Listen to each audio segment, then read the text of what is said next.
అంబేద్కర్ కోనసీమ జిల్లా రామచంద్రాపురం మండలం ద్రాక్షారామంలో శ్రీ భీమేశ్వర స్వామి ఆలయంలో మహాశివరాత్రి వేడుకలను ఘనంగా నిర్వహిస్తామని ఆలయ ఈవో సహాయ కమిషనర్ అల్లు వెంకటదుర్గా భవాని తెలిపారు. ఈ సందర్భంగా భక్తులకు ఏ ఆటంకం కలగకుండా ఉచిత దర్శనం, తూర్పు గోపురం, దక్షిణ గోపురం నుంచి 150 రూపాయలు, అభిషేకం చేసుకునే వారికి ఒక లైను 3 రకాల లైన్లు భక్తుల కోసం ఏర్పాట్లు చేశామని చెప్పారు.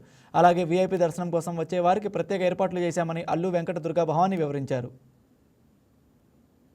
క్షేత్రమైనటువంటి ద్రాక్షారాము శ్రీ భీమేశ్వర స్వామి వారి దేవస్థానంలో ఈ నెల 15వ తారీఖున అనగా ఆదివారం మహాశివరాత్రి సందర్భంగా ఇక్కడ విచ్చేసేటువంటి భక్తులందరికీ కూడా స్వాగతం, సుస్వాగతం.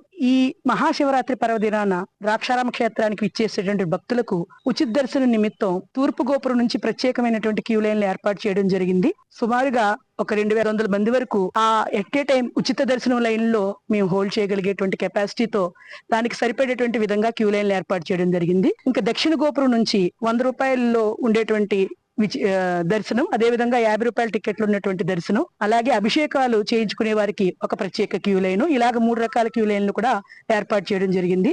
అదే విధంగా ఈ పర్వదినం సందర్భంగా విఐపీలు విచ్చేసిన సందర్భంలో ఈ క్యూ లైన్ లో ఉన్నటువంటి భక్తులందరికీ ఎవరికి కూడా ఇబ్బంది లేకుండా ఉండే విధంగా వారికి కూడా దర్శనం జరిగే విధంగా ఏర్పాట్లు చేయడం జరిగింది. వీరికి ఈ క్యూ లైన్ అన్నిటి మీద కూడా వారు ఎండ నీడ పడకుండా ఉండే విధంగా వారికి పైన షామియానాలు ఏర్పాటు చేయడం జరిగింది. ఇక్కడ విచ్చేసేటువంటి భక్తులందరికీ కూడా క్యూ లైన్ లో ఉన్న అందరికీ కూడా మంచినీరు, తాగునీరు సదుపాయము, అదే విధంగా మజ్జిగ కూడా అందే విధంగా ఏర్పాట్లు చేయడం జరిగింది.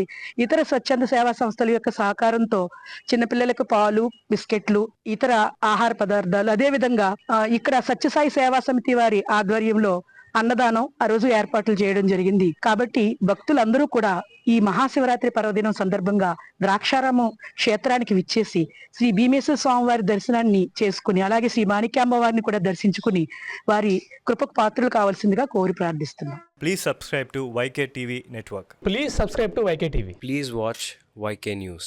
Don't forget to subscribe YK News channel.